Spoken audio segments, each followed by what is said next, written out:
नमस्कार, मैं हूं अजय और आप देख रहे हैं मेरा यूट्यूब चैनल नॉलेज पॉइंट। आज का वीडियो जो है हमारा यूपी बीएड एंट्रेंस एग्ज़ाम 2021 के लिए, जिसमें आज हम जीएस जीके के कुछ इंपॉर्टेंट क्वेश्चंस पढ़ेंगे। इसमें जो है अति महत्वपूर्ण जो है 2021 के क्वेश्चंस होंगे और विगत प्रश्नों पे ये जो है आधारित हैं। और हम जीएस में टारगेट बना के चल रहे हैं कि जो है 50 क्वेश्चन जीएस में से जो है, अगर आप चैनल पे नए हैं तो प्लीज़ चैनल को सब्सक्राइब कर लीजिए और बेल आइकन को प्रेस कर लीजिएगा, जिससे हमारे नए वीडियो का नोटिफिकेशन आपको इजीली मिल जाए। आज के वीडियो हमारा जीएस का पहला सेट है। मैं आपको रीजनिंग भी पढ़ाऊंगा, करंट अफेयर के भी कुछ अच्छे क्वेश्चंस करवा दूंगा एग्ज़ाम से पहले, और जीएस अच्छे से प्रिपरेशन करवा दूंगा। तो चलिए अपने क्वेश्चन चलते हैं। आज का पहला क्वेश्चन है, देखिए पहला क्वेश्चन हो जाता है, विश्व में कुल क्षेत्रफल का कितना प्रतिशत क्षेत्रफल भारत में स्थित है। ठीक है, मतलब टोटल एरिया जो वर्ल्ड का है उसमें से इंडिया में टोटल कितने क्षेत्रफल है, कितने परसेंट में पूछा जा रहा है। ऑप्शन आपके सामने है, आप अपना आंसर सेलेक्ट कर लीजिएगा मन में। मेरे आंसर मिला बताने के बाद आप मैच करा लीजिएगा। तो देखिए जो क्षेत्रफल है, टोटल पॉपुलेशन, टोटल एरिया जो है इंडिया का, वो है आपका 2.42%। आंसर नंबर इसका बी जो है करेक्ट हो जाएगा। ठीक है, 2.42% है, तो आंसर नंबर इसका बी जो है करेक्ट हो जाएगा। चलिए नेक्स्ट क्वेश्चन चलते हैं। देखिए क्वेश्चन है, भारत की सबसे बड़ी जनजाति है। तो देखिए ऑप्शन दिया गया है, संथाल, गोंड, टोडा, गारो। तो देखिए सबसे बड़ी जो है जनजाति जो है गोंड है। आंसर नंबर इसका बी जो है करेक्ट हो जाएगा, answer number B. Important question है, सारे क्वेश्चन पुराने जो 2020 में एग्ज़ाम हुए हैं उसी से रिलेटेड क्वेश्चन है, तो अच्छे से पढ़िएगा। देखिए नेक्स्ट क्वेश्चन हो जाता है, विश्व में कुल जनसंख्या का कितना प्रतिशत जनसंख्या भारत में निवास करती है। तो देखिए परसेंटेज के फॉर्म में बताना है। 17.5%, 21.4%, 14.3%, 24.4%। तो क्वेश्चन बहुत इंपॉर्टेंट है और आंकड़ों पे आधारित है, तो ये थोड़ा याद करना थोड़ा हार्ड होता है, इसलिए आप जो है इसको जो है बहुत ही ध्यान से देखेंगे और इसका आंसर करेक्ट हो जाएगा ए। 17.5% जो है टोटल पॉपुलेशन का इंडिया में निवास करता है। आंसर नंबर ए इसका करेक्ट हो जाएगा। नेक्स्ट क्वेश्चन हो जाता है, देखिए क्वेश्चन है, भारत में दक्षिणतम छोर को क्या कहा जाता है। तो देखिए मैप के जरिए भी हम देख सकते हैं कि दक्षिणतम छोर को क्या कहा जाता है। तो देखिए यहाँ पे एक पॉइंट दिया गया है जिसका नाम इंदिरा पॉइंट है। तो भारत के दक्षिणतम छोर को जो है इंदिरा पॉइंट बोला जाता है। ठीक है, इंदिरा पॉइंट, आंसर नंबर इसका जो है डी करेक्ट होगा। ऐसे ही क्वेश्चंस आते हैं, तो जो भी क्वेश्चन आप पढ़ें उसे सीरियसली पढ़ें और ये मान के चलें कि ये क्वेश्चन हमारे सेट में आने की संभावना है।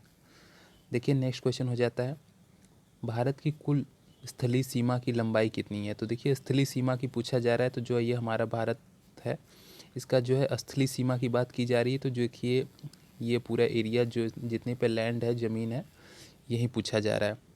तो देखिए इसका आंसर करेक्ट हो जाएगा। स्थलीय सीमा भारत की सबसे जो लंबाई है वो 15,200 किलोमीटर है। आंसर नंबर इसका बी जो है करेक्ट हो जाएगा। नेक्स्ट क्वेश्चन देखिए, भारत की कुल समुद्री तटीय रेखा या सीमा की लंबाई कितनी है। तो देखिए ध्यान दीजिएगा, यहाँ पे पूछा जा रहा है कुल समुद्री तटीय रेखा। देखिए मैप में भी आप देख सकते हैं फिगर में, ये भी जितने ब्लैक डार्क लाइन है यही आपका समुद्री तटीय रेखा है। जो भी आपका स्थल समुद्र से लगा हुआ होता है उसे समुद्री तटीय रेखा बोला जाता है। तो उसी की लंबाई पूछी जा रही है।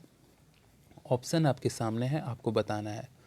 तो देखिए इसका आंसर आपका जो करेक्ट हो जाएगा, ए आपका करेक्ट हो जाएगा। 7,516.5 किलोमीटर जो है आपका तटीय स्थलीय रेखा है। ठीक है, आंसर नंबर ए इसका करेक्ट हो जाएगा। नेक्स्ट क्वेश्चन देखिए, क्वेश्चन है, भारत का मानक समय 82.5 पूर्वी देशांतर रेखा किसके मध्य से होकर गुजरती है। तो देखिए ये दिखाया गया है, ये लाइन जो जा रही है, तो पूछा जा रहा है कि कहाँ से गुजरती है। तो ख़ास तौर से देखिए उत्तर प्रदेश का एग्ज़ाम है तो ये क्वेश्चन इंपॉर्टेंट हो जाता है। और अभी हाल में एक एग्ज़ाम हुआ है jail warden Uttar Pradesh police का, उसमें ये क्वेश्चन पूछा गया था। तो ये क्वेश्चन देखिए इंपॉर्टेंट इसलिए भी हो जाता है। तो इसका आंसर देखिए करेक्ट होगा मिर्ज़ापुर से ये होके गुजरता है। तो इम्पॉर्टेंट दीजिएगा, आ भी सकता है ये क्वेश्चन। नेक्स्ट क्वेश्चन है, देखिए नेक्स्ट क्वेश्चन हो जाता है सूर्य की ऊर्जा का मुख्य स्रोत क्या है। ये देखिए क्वेश्चन बहुत बार पूछा जा चुका है एग्ज़ाम में, और बीएड जैसे एग्ज़ामों में ये कभी ना कभी आपको देखने को मिल ही जाता है। तो देखिए मुख्य स्रोत जो है ऑप्शन दिया गया, नाभिकीय विखंडन, नाभिकीय संलयन, तापायनी उत्सर्जन, फोटो इलेक्ट्रिक उत्सर्जन। तो देखिए इसका मुख्य स्रोत जो है नाभिकीय संलयन है, ठीक है। आंसर नंबर जो है बी इसका करेक्ट होगा, आंसर नंबर बी करेक्ट होगा। इंपॉर्टेंट क्वेश्चन है ये। नेक्स्ट क्वेश्चन देखिए हो जाता है भारत में राज्यों की संख्या कितनी है। ये क्वेश्चन देखिए एक तरीके से करंट अफेयर का क्वेश्चन हो जाता है। तो प्रेजेंट टाइम में इंडिया में जो है टोटल 28 राज्य हैं, ठीक है, 28 राज्य हैं।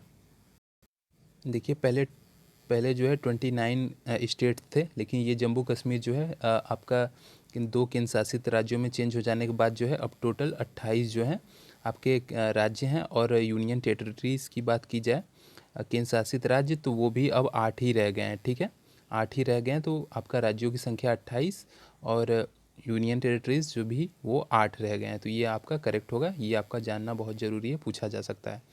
चलिए नेक्स्ट क्वेश्चन पे चलते हैं। देखिए क्वेश्चन है कर्क रेखा भारत के कितने राज्यों से होकर गुजरती है। तो देखिए क्वेश्चन बहुत इंपॉर्टेंट हो जाता है, और बीएड जैसे एंट्रेंस एग्जामों में ये सब क्वेश्चन ज़रूर पूछा जाता है। तो देखिए भारत से कितने राज्यों से होकर गुजरता है। तो देखिए आपको इमेज के माध्यम से भी पता चल गया होगा कि इसका आंसर 8 होगा। 8 राज्यों से होकर गुजरती है, और ये 8 राज्यों की नाम दिए गए हैं, आप इनको पढ़ लीजिएगा। गुजरात, राजस्थान, मध्य प्रदेश, छत्तीसगढ़, झारखंड, पश्चिम बंगाल, त्रिपुरा और मिजोरम। ये लाइन आप देख रहे होंगे, ये लाइन जो है उन्हीं राज्यों से होकर गुजरती है। तो आप मैप की हेल्प से भी आप देख सकते हैं, जिससे आपको लर्न करने में ईजी होगा। देखिए नेक्स्ट क्वेश्चन हो जाता है, देखिए 11 नंबर क्वेश्चन हो जाता है 82.5 डिग्री पूर्वी देशांतर रेखा भारत के कितने राज्यों से होकर गुजरती है। तो देखिए ये 82.5 डिग्री जो है पूर्वी देशांतर रेखा है। पहले तो पीछे वाले क्वेश्चन में हमने पढ़ा था कि उत्तर प्रदेश में कहाँ से गुजरती है, तो मिर्ज़ापुर से। अब पूछ रहा है कि भारत में कितने राज्यों से होकर गुजरती है, तो ये भी क्वेश्चन इंपॉर्टेंट हो जाता है। तो ऑप्शन दिए गए हैं 3, 4, 5, 8। तो देखिए ये जो है आपका 82.5 डिग्री पूर्वी देशांतर 5 राज्यों से होकर गुजरती है। आप इमेज से भी देख सकते हैं कि उत्तर प्रदेश और मध्य प्रदेश से थोड़ा सा लगते हुए छत्तीसगढ़, झारखंड और ये आंध्र प्रदेश से गुजरती है, ठीक है। टोटल 5 राज्यों से होकर गुजरती है। नेक्स्ट क्वेश्चन हो जाता है, देखिए क्वेश्चन हो जाता है पृथ्वी के सबसे निकट स्थित ग्रह कौन है। तो देखिए फिगर की हेल्प से आप इजीली देख सकते हैं, और इसका सीक्वेंस आप लर्न कर लीजिएगा, क्वेश्चन किसी भी फॉर्म में पूछा जा सकता है। तो पृथ्वी के सबसे निकट स्थित ग्रह कौन सा है। तो देखिए पृथ्वी है कहाँ, यहाँ पे है, इसके निकट मंगल ग्रह है और शुक्र ग्रह है। तो अगर शुरुआती से लिया जाए तो इसके निकटतम ग्रह जो है कौन सा है, शुक्र ग्रह है, ठीक है। आंसर नंबर इसका बी करेक्ट हो जाएगा। इंपॉर्टेंट के मार्क रखिएगा, क्योंकि एक टॉपिक जो है ये आपका सोलर सिस्टम भी, इससे क्वेश्चन 1 या 2 आ जाते हैं किसी भी एग्ज़ामों में। चलिए नेक्स्ट क्वेश्चन है, देखिए 13 नंबर क्वेश्चन हो जाता है सबसे प्राचीन पर्वत किसे माना जाता है। तो देखिए ऑप्शन दिया गया हिमालय, अरावली, एंडीज, एटलस। तो देखिए इंपॉर्टेंट क्वेश्चन हो जाता है आपके एंट्रेंस एग्ज़ाम के लिए। तो सबसे प्राचीन पर्वत जो है वो आपका अरावली है, ठीक है। अरावली जो है सबसे प्राचीन पर्वतमाला है। नेक्स्ट क्वेश्चन हो जाता है सबसे नवीनतम पर्वत किसे माना जाता है। सबसे नवीनतम, तो देखिए ऑप्शन दिया गया हिंदू कुश, अरावली, हिमालय, नीलगिरी। तो सबसे नवीनतम पर्वतमाला जो है आपका हिमालय है, ठीक है। आंसर नंबर इसका सी करेक्ट हो जाएगा, हिमालय। नेक्स्ट क्वेश्चन हो जाता है, देखिए क्वेश्चन है भारत के किस राज्य का प्राचीनतम नाम नेफा है। मैप के जरिए से आप देख सकते हैं कि जो रेड डॉटेड लाइन है, अगर आपको पता होगा कि ये कौन सा राज्य है तो आपका आंसर आ चुका होगा। इसका आंसर करेक्ट होगा अरुणाचल प्रदेश, ठीक है। ये रेड डॉटेड लाइन ही अरुणाचल प्रदेश है, और इंडिया के मैप में ईस्ट साइड में एकदम स्टार्टिंग में यही है, चीन से लगा हुआ राज्य है। उसका प्राचीनतम नाम जो है नेफा था। नेक्स्ट क्वेश्चन हो जाता है, देखिए क्वेश्चन इंपॉर्टेंट है। देखिए भारत की प्रथम जनगणना की शुरुआत लॉर्ड मियो के शासनकाल में किस वर्ष हुई थी। पहले देखिए यही क्वेश्चन बन जाता है कि पहली जनगणना जो है शुरुआत किए थे लॉर्ड मियो ने, किस ईयर में हुआ था ये पूछा जा रहा है। ऑप्शन दिए गए हैं 4, आपको बताना है आंसर। ऑप्शन देखिए दिए गए 1865, 1872, 1881, 1888। तो देखिए ये आपका प्रथम जनगणना जो है 1872 में जो है स्टार्ट किया गया था, ठीक है, 1872 में। आंसर नंबर बी इसका करेक्ट होगा, इम्पॉर्टेंट है, याद कर लीजिएगा। नेक्स्ट क्वेश्चन हो जाता है, देखिए सबसे गर्म एवं चमकीला ग्रह कौन है। तो देखिए ऑप्शन 4 दिए गए हैं, सबसे गर्म और चमकीला ग्रह। तो देखिए इसका आंसर करेक्ट हो जाएगा शुक्र, ठीक है। गर्म और सबसे चमकीला ग्रह जो है वो शुक्र है। आंसर नंबर इसका बी करेक्ट हो जाएगा। सांझ का तारा, भोर का तारा, सबसे चमकीला, सबसे गर्म यही है। सूर्य की बहन भी इसे बोला जाता है। तो आंसर नंबर इसका बी करेक्ट होगा। नेक्स्ट क्वेश्चन हो जाता है, देखिए क्वेश्चन है सूर्य के सबसे निकट स्थित ग्रह है। तो देखिए ये ग्रहों का सीक्वेंस है और सन की जो स्थिति है वो यहाँ पे होती है। उसके बाद ये ग्रहों की स्थिति ऐसे सीक्वेंस में है। तो पूछ रहा है सूर्य के सबसे निकट कौन सा है, तो कौन सा है, बुध, मरकरी जो है वो सूर्य के सबसे नियरेस्ट ग्रह है। तो आंसर नंबर डी इसका करेक्ट हो जाएगा। इसलिए मैंने बोला ये सीक्वेंस आपको याद होगा तो आप किसी भी क्वेश्चन फॉर्म में पूछा जाए आप इजली बता सकते हो, ठीक है। अगर पूछा जाए कि कौन से ग्रह के चारों तरफ एक छल्ला होता है, तो देखिए ये शनि है, उसके चारों तरफ ग्रहों के ऐसे राउंड अप होता है, छल्ला बना होता है, ठीक है। सबसे लाल ग्रह पूछा जाए तो आपका मंगल है, मार्स। तो ये सब कुछ अच्छे क्वेश्चन बन जाते हैं सोलर सिस्टम से। नेक्स्ट क्वेश्चन हो जाता है, देखिए क्वेश्चन है सर्वाधिक उपग्रह वाला ग्रह कौन सा है। तो सबसे ज़्यादा उपग्रहों वाला ग्रह जो है आपका बृहस्पति है, ठीक है। आंसर नंबर ए इसका करेक्ट हो जाएगा। नेक्स्ट क्वेश्चन है, देखिए क्वेश्चन है जनगणना का महाविभाजक वर्ष माना जाता है। तो ये देखिए ऑप्शन दिए गए हैं 4। ऑप्शन है 1911, 1921, 1951, 1981। तो देखिए महाविभाजक कई बार क्वेश्चन ये पूछा गया है इसलिए मुझे इसको ऐड करना पड़ा। तो देखिए महाविभाजक माना जाता है 1921 को, ठीक है, 1921 को। आंसर नंबर इसका बी करेक्ट हो जाएगा। नेक्स्ट क्वेश्चन चलते हैं, देखिए क्वेश्चन है विश्व जनसंख्या दिवस, वर्ल्ड पॉपुलेशन डे कब मनाया जाता है। देखिए आपके एंट्रेंस एग्ज़ाम में दिवस से 1 या 2 क्वेश्चंस आएंगे इसलिए मैंने इसमें एक क्वेश्चन ऐड किया है। तो देखिए वर्ल्ड पॉपुलेशन डे सेलिब्रेट किया जाता है 11 जुलाई को, ठीक है, 11 जुलाई को सेलिब्रेट किया जाता है। तो आंसर नंबर ए इसका करेक्ट हो जाएगा। 8 मार्च को जो है वर्ल्ड वुमेन डे मनाया जाता है।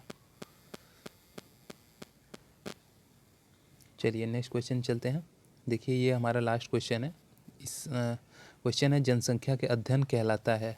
तो देखिए जनसंख्या का अध्ययन कहलाता है डेमोग्राफी, ठीक है। डेमोग्राफी जो है जनसंख्या पॉपुलेशन के अध्ययन को बोला जाता है। आंसर नंबर डी जो है करेक्ट हो जाएगा। तो ये देखिए कुछ हमारे अच्छे क्वेश्चंस थे इम्पोर्टेंट, और इसमें नंबर ऑफ क्वेश्चन 22 ही थे। नेक्स्ट वीडियो में हम जो है कोशिश करेंगे कि ज़्यादा से ज़्यादा क्वेश्चन और ऐड करें। और अगर आपको वीडियो देखने में अच्छा लगा तो प्लीज़ वीडियो को लाइक करिएगा और चैनल को सब्सक्राइब कर लीजिएगा और लाइक भी करिएगा। अगर अपना कुछ रिव्यू देना चाहते हैं तो कमेंट बॉक्स में अपना कमेंट दीजिएगा, ठीक है। नेक्स्ट वीडियो भी एक नए जीएस क्वेश्चंस के साथ लेके आएंगे। तब तक के लिए जय हिंद, जय भारत।